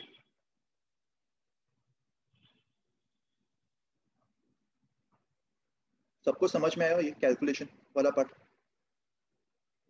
कुछ डाउट है किसी को भी ये स्लाइड पे तो पूछ लो। सर समराइज कर सकते हो आप? एक मैं समराइज कर देता हूँ। बेसिकली ये जो एक्सपेरिमेंट अपन परफॉर्म कर रहे हैं, इस एक्सपेरिमेंट से हमारा टारगेट है लेंस का फोकल लेंथ निकालना। और इस एक्सपेरिमेंट के सेटअप में ऑब्जेक्ट का लोकेशन फिक्स्ड है, स्क्रीन मतलब इमेज का लोकेशन भी फिक्स्ड है, और हमें ये एंश्योर करना है कि दोनों के बीच का डिस्टेंस 4f से बड़ा होगा, तभी ये एक्सपेरिमेंट परफॉर्म कर सकते हैं और अपन को 2 पोजीशंस मिल पाएंगे। इक्वल्स टू भी नहीं चलेगा, बड़ा ही होना चाहिए। फिर उसके बाद अपन लेंस का अलग अलग पोजीशन देखेंगे। लेंस को अपन मूव करेंगे ऑब्जेक्ट से इमेज तक और देखेंगे कि लेंस के कौन से पोजीशन के लिए ऑब्जेक्ट का शार्प इमेज स्क्रीन पे बन पा रहा है, तो वो पोजीशन अपन मार्क कर लेंगे। ये पोजीशन 1 और ये पोजीशन 2, और पोजीशन 1 से लेके पोजीशन 2 तक जाने के लिए कितना डिस्प्लेस करना पड़ रहा है, स्मॉल डी, ये भी अपन एक्सपेरिमेंटली मेजर कर लेंगे। तो अपन को एक्सपेरिमेंट में कैपिटल डी स्मॉल डी पता है। पोजीशन 1 में ऑब्जेक्ट का डिस्टेंस x1 मान लो, तो इमेज का डिस्टेंस x2 हो जाएगा। ऑब्जेक्ट का और इमेज का डिस्टेंस x1 x2 मान रहे, तो पोजीशन 2 में दोनों डिस्टेंसेस इंटरचेंज हो जाएंगे। और डायग्राम से तुम देख पा रहे हो x1 plus x2 is capital D and x2 minus x1 is small D. इन दोनों इक्वेशन को सॉल्व करके x1 x2 दोनों कैपिटल डी स्मॉल डी के टर्म्स में आ जाएगा। फिर लेंस फॉर्मूला अप्लाई कर दो किसी भी पोजीशन पे। अपन ने पोजीशन 1 पे अप्लाई किया, तो लेंस फॉर्मूला अप्लाई करने पर तुम्हें फोकल लेंथ मिल जाएगा in terms of capital D and small D. Okay hello sir. बोलो सर जो आपने इक्वेशन नंबर 2 लिखा है x2 minus x1 is equal to t, तो जो x1 है वो ब्लू वाला x1 है ना सर? हाँ देख, मैंने जो सर्कल किया है ना, वो मैंने ब्लू वाला x2 और रेड वाला x1 लिया। तुम रेड वाला x2 और ब्लू वाला x1 भी ले सकते हो, एक ही बात है। मैंने इक्वेशन 2 में मैंने रेड वाला x2 लिया और ब्लू वाला x1 लिया, तो चलेगा कर सर? सकते हो, वो भी सही है, ओके ऐसा भी सर। कर सकते हो, ठीक है। Hello sir. बोलो सर बड़े डी का वैल्यू क्या लेना सर? 4f? इसका वैल्यू बड़े वाले डी का? नहीं, 4f से बड़ा होना चाहिए, कुछ भी हो सकता है, 4f से कितना भी बड़ा चलेगा। सर क्वेश्चन में गिवन होगा सर वो गिवन रहेगा क्वेश्चन में, कैपिटल डी का वैल्यू दिया रहेगा या फिर कुछ और इन्फॉर्मेशन दिया रहेगा। तुम्हें कॉन्सेप्ट समझ में आना चाहिए। ये जो वर्किंग है ये इंपॉर्टेंट है, खाली फॉर्मूला रटने से काम नहीं चलेगा। अपन ने जो जो कॉन्सेप्ट यहाँ पे अप्लाई किए वो सब समझ में आ रहा है सबको? Yes sir. ठीक है, वो अंडरस्टैंडिंग होना चाहिए। बताओ। तो यही पूछ रहा कि क्वेश्चन में आपने ये किया है ना, मतलब जो वो मेरा लेंस ऐसा उसको आपने ऐसे मूव क्या किया है ना, उसका जो ऑब्जेक्ट डिस्टेंस है वो इमेज डिस्टेंस हो गया, फिर प्रिंसिपल और रिवर्सिबिलिटी से उल्टा हो गया बाकी सब। करेक्ट करेक्ट एग्जैक्टली वैसे ही। बस वही कंफर्म करा, वो करेक्ट है ना? वो वही किया ना आपने? वो कंफर्म करेक्ट है। सर ये रेड वाले में ऑब्जेक्ट का डिस्टेंस x2 कैसे आएगा, वो आपने कैसे फिक्स किया? देख, वो मैंने ऐसे ही फिक्स किया, मैंने जो दूसरे स्लाइड पे तुझे दिखाया था ना, ये फर्स्ट केस में अगर ऑब्जेक्ट x1 पे था और वो x2 पे इमेज बना रहा था, तो सेकेंड केस में जब ऑब्जेक्ट x2 पे होगा तब वो वापस x1 पे इमेज बना देगा, प्रिंसिपल ऑफ रिवर्सिबिलिटी से। ये हाँ डायग्राम सर। समझ में आ रहा है?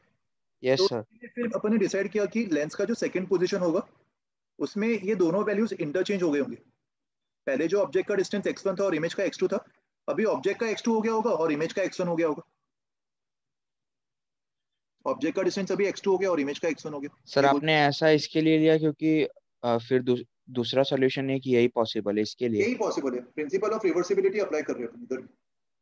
तो लेकिन अगर हम लोग एक्सपेरिमेंटली करते तो भी यही आता ना, मतलब एक्सपेरिमेंटली भी देख, मूव मैंने कर एक और करके तरीका देखते। मैंने एक और तरीका यहाँ पे मेंशन किया हुआ है, उसमें कैलकुलेशन थोड़ा लेंथी आता, बट यहाँ पे एकदम बेसिक से कर रहे हैं। यहाँ पे प्रिंसिपल ऑफ रिवर्सिबिलिटी को भी यूज नहीं किया, प्योर बेसिक मैथमेटिक्स है, बट कैलकुलेशन काफी लेंथी है। तो एक बार तुम खुद से पढ़ के देख सकते हो, उससे भी आंसर सेम ही आ जाएगा। ठीक है, बट तुम्हें ये पार्ट समझ में आ रहा है मैंने जो किया वो? हाँ सर, मतलब आपने ये x2 डिस्टेंस पहले से ही फिक्स कर लिया क्योंकि वो एक पॉसिबिलिटी है बस। हाँ, लॉजिक से अपन ने पहले से डिसाइड कर लिया कि फर्स्ट केस में अगर x1 ऑब्जेक्ट डिस्टेंस से x2 इमेज डिस्टेंस बन रहा था, तो सेकंड केस में यही पॉसिबिलिटी होगा, ऑब्जेक्ट का डिस्टेंस x2 और इमेज का x1, क्योंकि टोटल भी तो सेम रहना चाहिए ना। ऑब्जेक्ट और इमेज के बीच में x1 प्लस x2 भी तो सेम ही होना चाहिए, तो यही केस पॉसिबल होगा। ये अपन ने लॉजिकली मान लिया ऐसे कि ऐसा ही होगा ये वाला केस। Okay yes sir. और कोई डाउट है किसी को इसमें?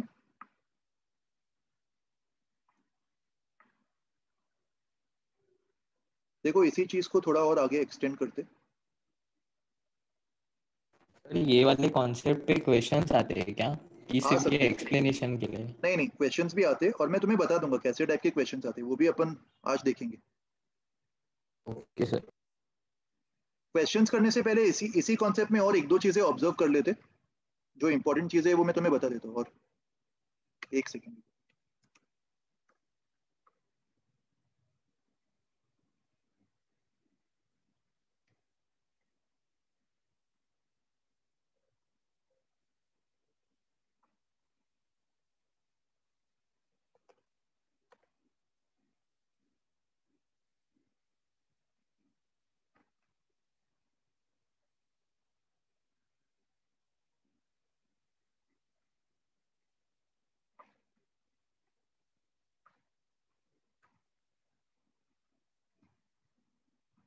ओके ये कैलकुलेशन वाला पार्ट में अभी इरेज कर दो। अपन ने फोकल लेंथ ऑलरेडी निकाल लिया। अभी इसकी मैग्निफिकेशन की बात करते, इमेजेस का जो साइज होगा वो कैसा होगा देख लेते। जब लेंस का पोजीशन 1 है, अच्छा इमेज का नेचर कैसा होगा, इरेक्ट या इन्वर्टेड? इमेज का जो नेचर है वो सर इन्वर्टेड वो होगा। जो दूसरी वाली, हेलो सर, इन्वर्टेड होगा।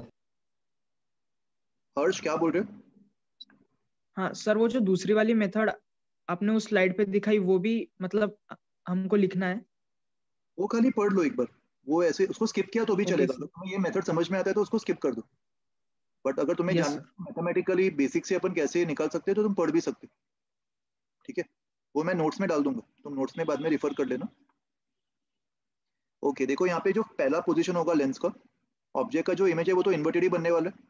और फर्स्ट केस में देखो x1 बड़ा है कि x2 बड़ा है, ब्लू वाले डायमेंशंस को ऑब्जर्व करके बताओ, x1 बड़ा कि x2? x2 बड़ा होगा राइट? तो इमेज Yes, मैग्नीफाइड होगा फर्स्ट केस में। अगर मैं ऑब्जेक्ट का हाइट h0 मान लूं, ऑब्जेक्ट का हाइट अगर मैं h0 मान लूं, तो फर्स्ट केस में जो इमेज बन रहा है लेट्स से उसका हाइट h1 है, तो h1 बड़ा होगा, मैग्नीफाइड इमेज बन यस रहा है। सर, और वैसे ही सेकंड केस में कौन बड़ा, इमेज डिमिनिश्ड बन रहा है। तो सेकंड केस में इमेज छोटा बनेगा, ये इमेज होगा। एंड सेकंड केस में इमेज का जो हाइट है वो h2 मान लेते। सर ये भी हम रिवर्सिबिलिटी से बोल सकते हैं। नहीं यहाँ पे मैं रिवर्सिबिलिटी नहीं लगा रहा हूँ, यहाँ पे तो बस मैग्निफिकेशन का डेफिनेशन अप्लाई कर रहे हैं अपन। मैग्निफिकेशन अपन को पता है ना, v बाई यू होता है, v बड़ा तो एनलार्ज होगा, v छोटा तो डिमिनिश्ड होगा, बस वही अप्लाई कर। दोनों केस में इमेज का लोकेशन तो यही होगा। फर्स्ट केस में जो मैग्निफिकेशन होगा, magnification is v by you right, lens में ये इसका फॉर्मूला होता है। और फर्स्ट केस में v बाई यू मतलब कितना, v मतलब x2, u मतलब -x1। और बेसिक डेफिनेशन के अकॉर्डिंग ये -h1 अपॉन h0 होना चाहिए, height of image with proper sine upon height of object. ये समझ में आ रहा है सबको? मैग्निफिकेशन इस तरीके से लिख सकते। तो अगर मान लो मैं मैग्निफिकेशन का खाली मैग्नीट्यूड तुमसे पूछूं, मैग्नीट्यूड वाइज इसको मैं x2 बाई x1 या फिर h1 बाई h0 लिख सकता हूँ फर्स्ट केस में। सिमिलरली सेकेंड केस में मैग्निफिकेशन का मैग्नीट्यूड क्या होगा, x1 by x2 and that is same as h2 by h0। इन दोनों इक्वेशंस को अगर मैं मल्टीप्लाई कर दूं तो m1 m2 कितना मिलेगा? तुम देख पा रहे हो ये टर्म्स कैंसिल हो जाएंगे, x2 by x1 multiplied by x1 by x2, ये 1 आ जाएगा। और RHS में h1 h2 अपॉन h0 का स्क्वायर मिल जाएगा। इसका मतलब फर्स्ट पोजीशन पे अगर इमेज 3 टाइम्स एनलार्ज्ड है तो सेकंड पोजीशन पे वो 1/3 टाइम्स डिमिनिश्ड हो जाएगा, दोनों मैग्निफिकेशंस का मल्टीप्लिकेशन 1 आ जाएगा। और अगर मैं ये वाला इक्वेशन ऑब्जर्व करूं, इस इक्वेशन से अपन एक और चीज देख पा रहे, हाइट ऑफ ऑब्जेक्ट का स्क्वायर इज h1 h2, मतलब हाइट ऑफ ऑब्जेक्ट जो है वो दोनों इमेजेस के हाइट का ज्योमेट्रिक मीन होगा।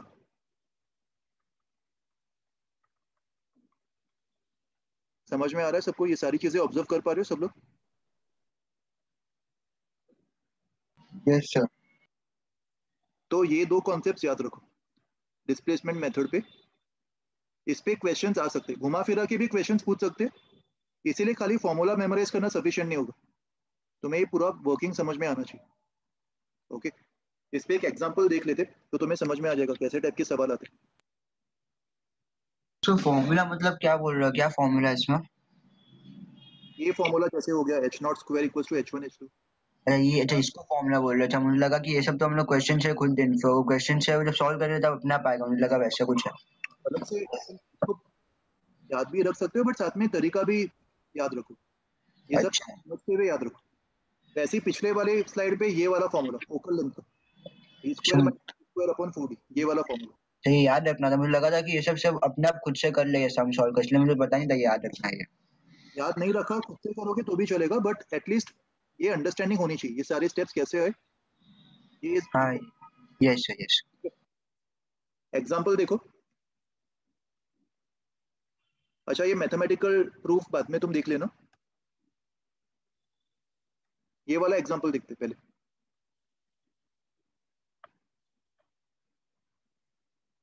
देखो सवाल में क्या दिया है, a lens is placed between a candle and a fixed screen. सवाल को पहले पढ़ लो अच्छे से। लेंस को कैंडल और फिक्स्ड स्क्रीन के बीच में रखा है and it forms a real triply magnified image of the candle on the screen. तो मुझे बताओ मैग्निफिकेशन क्या होगा? सर +-3। अच्छा साइन के साथ अगर मैं तुमसे पूछूं तो -3। रियल ऑब्जेक्ट रियल इमेज को बना रहा, इमेज इन्वर्टेड होगा कि इरेक्ट होगा? इन्वर्टेड। तो इनके साथ तो तुम्हें समझ, साइन के साथ ये -3 होना चाहिए, ये बात समझ में आ रही? मतलब सवाल में जो दिया है वो मैग्नीट्यूड दिया, ये जो मैग्निफिकेशन का मैग्नीट्यूड है वो +3 होगा, राइट? सवाल का सेकंड कंडीशन पढ़ो। When the lens is moved away from the candle by 0.8 meters without changing the position of the candle, without changing the position of the candle, again a real image is formed, और वो वाला image 1/3 होगा। ये तो अपन को खुद से पता है ना, अगर नहीं देते तो भी अपन को पता होता है 1/3 का ही बनता है ऑन द स्क्रीन। और इस इंफॉर्मेशन से अपन को लेंस का फोकल लेंथ निकालना। यहाँ पे मुझे बताओ 0.8 कौन सा पैरामीटर है? कैपिटल डी स्मॉल डी क्या दिया? छोटा वाला डी, तो छोटा वाला डी। करेक्ट, स्मॉल डी 0.8 दिया हुआ है। और फर्स्ट केस में जो मैग्निफिकेशन है 3, उसको मैं x2/x1 मान सकता हूँ। x2/x1 3 दिया हुआ। डायग्राम में यहाँ पे वापस ड्रॉ कर देता हूँ। मान लो ये लेंस का फर्स्ट पोजीशन है, ये ऑब्जेक्ट, ये x1 और ये x2, और यहाँ पे इमेज 3 टाइम्स द साइज बन रहा है। तो x2/x1 के मैग्नीट्यूड को मैं 3 बोल सकता हूँ ना? Yes sir. तुम्हें याद है small D x1 minus x2 होता था या फिर x2 माइनस x1 होता था स्मॉल डी? Yes sir. तो इन दोनों इक्वेशन की मदद से मैं x1 x2 निकाल सकता हूँ, इसको साइमल्टेनियसली सॉल्व करके। x2 को मैं 3x1 लिख सकता हूँ minus x1 and small D 0.8 दिया हुआ है, तो इसको सॉल्व करने पर x1 की वैल्यू 0.4 मीटर्स आ जाएगी एंड x2 इज 3x1, तो x2 1.2 मीटर्स। और एक बार मुझे x1 x2 मिल गया, मैं फोकल लेंथ निकाल सकता हूँ। Focal length will be 1/v, मतलब 1/x2 minus 1/u minus 1/-x1, तो ये फोकल लेंथ हो जाएगा। x1 मतलब 0.4 एंड x2 मतलब 1.2। LCM ले लो, 3 + 1 4, 4/1.2, तो 1/0.3। तो यहाँ से फोकल लेंथ 0.3 मीटर्स आ गया। ये तुम्हारा फाइनल आंसर होगा। देखो समझ में आ रहे सारे स्टेप्स?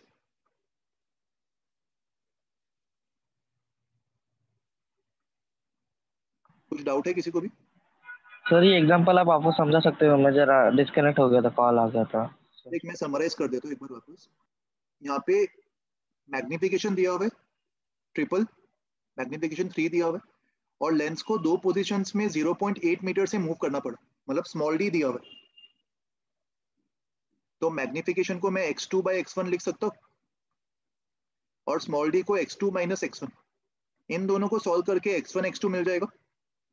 फिर लेंस मेकर फॉर्मूला अप्लाई कर दो। तो 1/f जो है वो 1/x1 प्लस 1/x2 आ जाएगा। x1 x2 की वैल्यूज डाल दो, उससे तुम्हें फोकल लेंथ मिल जाएगा। समझ में आया? Yes sir. ओके।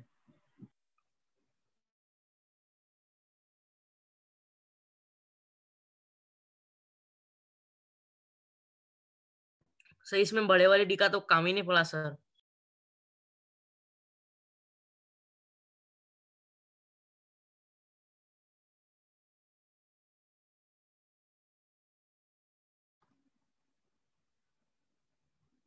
यश यस सर। तुम मुझे म्यूट कर रहे हो क्या? नो सर, मैंने नहीं किया कुछ भी। भैया क्या हुआ तो? पता नहीं अपने आप म्यूट हो रहा है, कुछ तो प्रॉब्लम आ रहा है। 1 सेकंड रुको।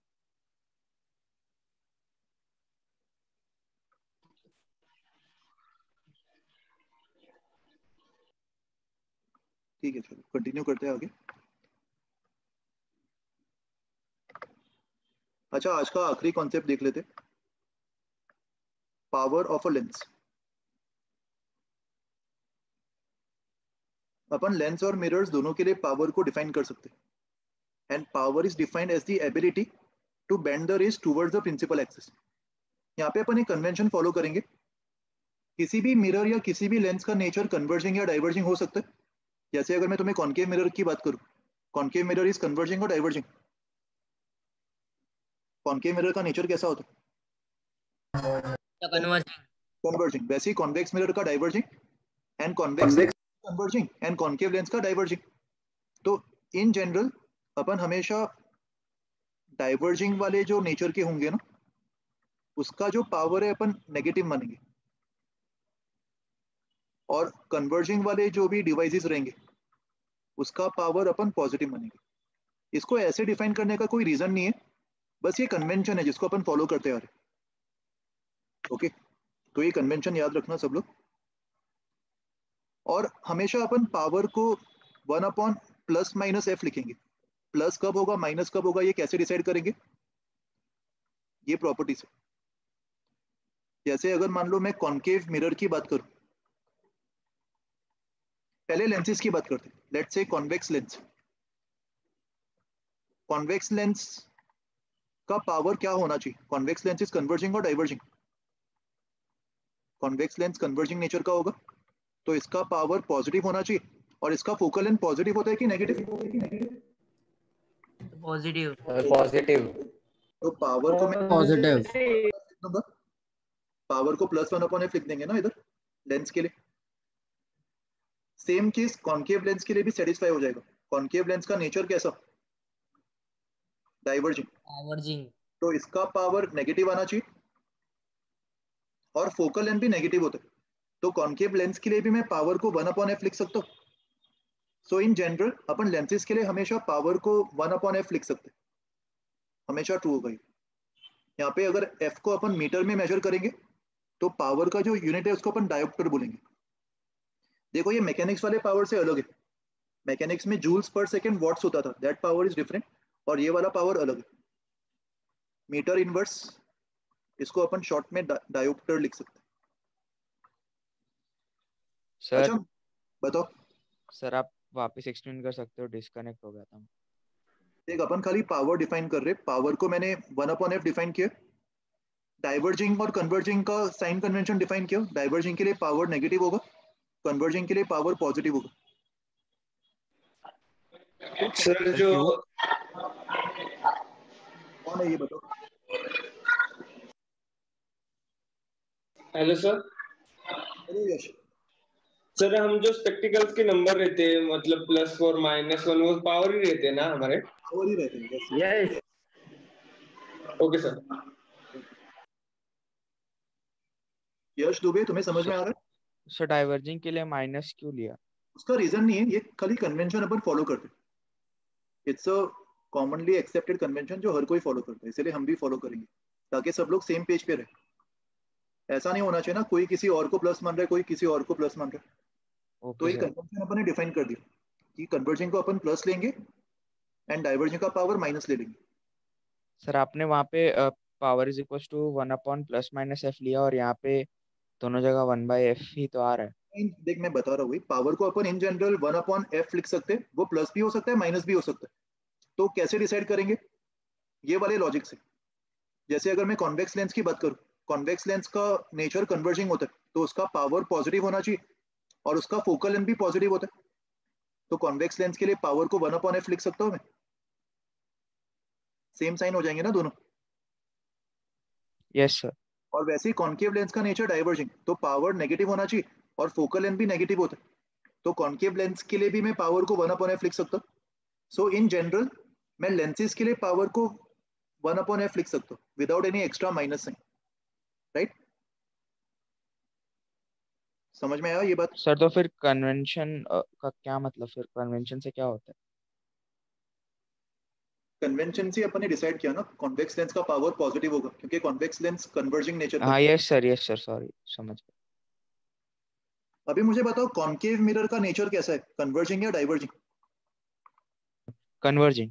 कन्वर्जिंग। तो कॉन्केव मिरर का पावर कैसा आना चाहिए कन्वेंशन के अकॉर्डिंग? पॉजिटिव। पॉजिटिव। पर इसका फोकल लेंथ तो नेगेटिव होता है ना। तो यहाँ पे मुझे पावर को +1/f डिफाइन करना चाहिए -1/f? -1/f। सिमिलरली कॉन्वेक्स के लिए भी सेम चीज ट्रू होगी। कॉन्वेक्स मिरर का जो नेचर है वो डाइवर्जिंग होता है। तो पावर नेगेटिव आना चाहिए, इसका पावर नेगेटिव आना चाहिए, बट फोकल लेंथ पॉजिटिव होता है। तो इसके लिए भी मैं पावर को 1/-f लिख सकता हूँ। Yes sir. So in general for mirrors upon power को हमेशा 1/-f लिखेंगे। सर मिरर्स में पावर मतलब कितना वो डाइवर्ज या कन्वर्ज कर सकता है, कितना एक्सटेंट तक? दोनों में, वही ना? मिरर दोनों में पावर का मतलब सेम है। वो हाँ लेंस में भी। लेंस में भी वो कितना ओके पावर सर। लेंस को कन्वर्ज कर पा रहा है या फिर डाइवर्ज कर पा रहा है। कन्वर्ज कर पा रहा है तो पॉजिटिव और डाइवर्ज कर पा रहा है तो नेगेटिव। ठीक है।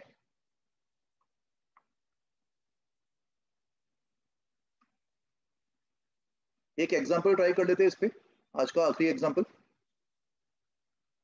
फटाफट देखो ये सवाल में क्या दिया। Power of a convex lens made up of glass of refractive index 1.5। Lens का रिफ्रैक्टिव इंडेक्स दिया हुआ है और उसको एयर में रखा हुआ है। तो एयर में जब रखा है तब उसका पावर +5d आ गया। तो पावर +5d आना मतलब फोकल लेंथ कितना होगा 1/5 मीटर्स में या सेंटीमीटर्स में? मीटर्स। 100/5 20 सेंटीमीटर हो जाएगा पहले केस में। सेकेंड केस में इसी लेंस को अपन एक लिक्विड के अंदर इमर्स किया और लिक्विड के अंदर इमर्स करने पर ये एक डाइवर्जेंट लेंस की तरह बिहेव कर रहा है और फोकल लेंथ 100। डाइवर्जेंट लेंस मतलब सेकेंड केस में मुझे फोकल लेंथ +100 लेना चाहिए -100? -100।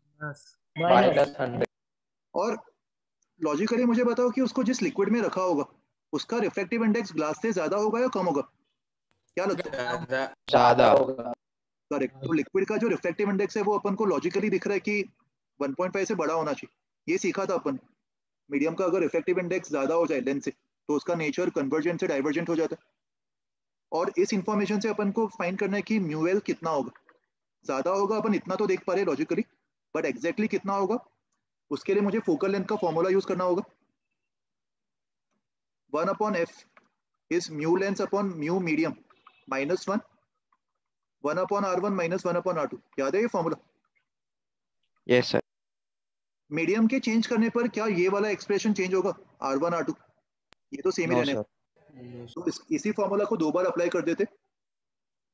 फर्स्ट केस में 1/f1 मतलब 1/20 equals to mu lens 3/2 upon mu medium 1 -1 और इस पूरे को कांस्टेंट मान लेते 1/r1 -1/r2। ये तो सेम ही रहने वाला, इसको सी मान लो। और सेकेंड केस में फोकल लेंथ कितना हो गया -100 equals to mu lens upon mu liquid -1 again into constant C. इन दोनों इक्वेशन में से मुझे म्यू लिक्विड निकालना। क्या करना चाहिए दोनों इक्वेशन के साथ? डिवाइड कर दो। डिवाइड करने पर RHS में -100/20 मतलब -5 बच जाएगा LHS में, और RHS में 3/2 -1 मतलब 1/2 0.5 अपॉन 3/2 म्यूएल -1 LCM ले लो, -15 by 2 mu L plus 5 equals to 0.5.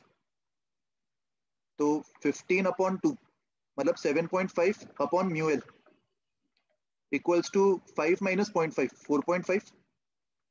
तो mu L की वैल्यू 7.5 अपॉन 4.5 मतलब 5/3 आ रही, एंड 5/3 1.67 होता है। तो देखो ये चीज भी सेटिस्फाई हो रही है, 1.5 से बड़ा आ रहा है, राइट? यस। ओके, कुछ डाउट है किसी को? ऐसा ही टाइप का एक और एग्जांपल है, ये तुम खुद से ट्राई करना, ये होमवर्क के लिए दे रहा हूँ। सर बताओ।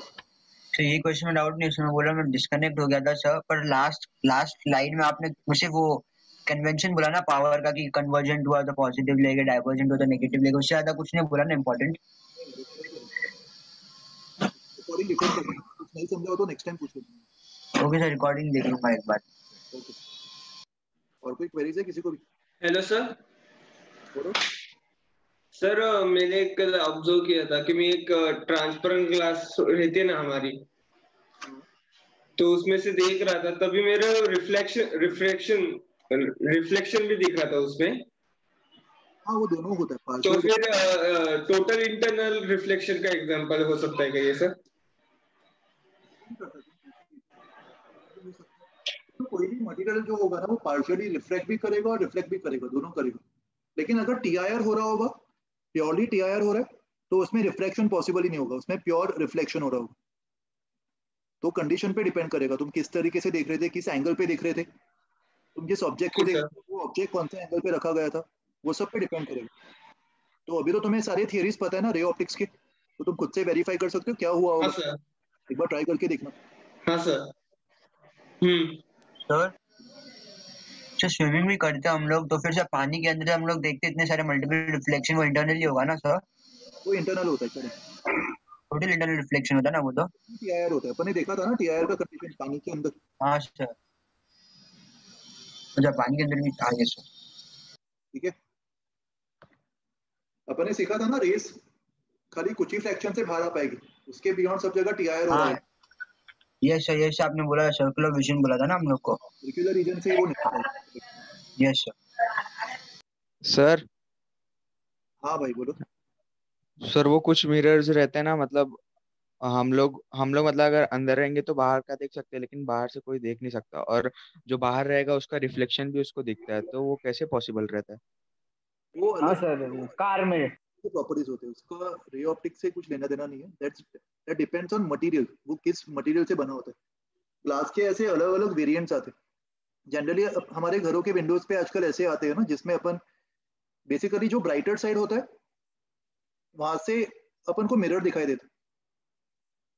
अगर तुम रात हाँ को सर, तो रात को विंडोज तुम्हारे लिए मिरर की तरह काम करेंगे, और दिन में बाहर वालों के लिए मिरर की तरह काम करेंगे।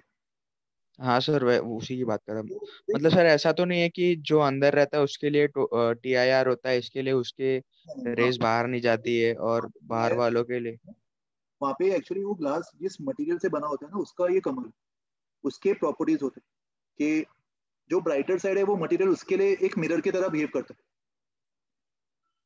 यही चीज होता है ना इधर, ब्राइटर साइड मतलब जहाँ पे ज्यादा लाइट है, दिन में बाहर ज्यादा लाइट होता है तो बाहर वालों के लिए वो मिरर काम करेगा, और रात में अंदर ज्यादा लाइट है क्योंकि तुम्हारा ट्यूबलाइट ऑन रहता है घरों में, तो वो अंदर वालों के लिए मिरर की तरह काम करेगा।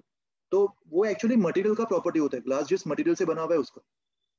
तो वो सब जानने के लिए तुम्हें मटेरियल थियरी के अंदर जाना पड़ेगा, तो वो सब अपन नहीं पढ़ रहे अभी, उसकी फिक्र मत करो। Ray optics is only about laws of reflection.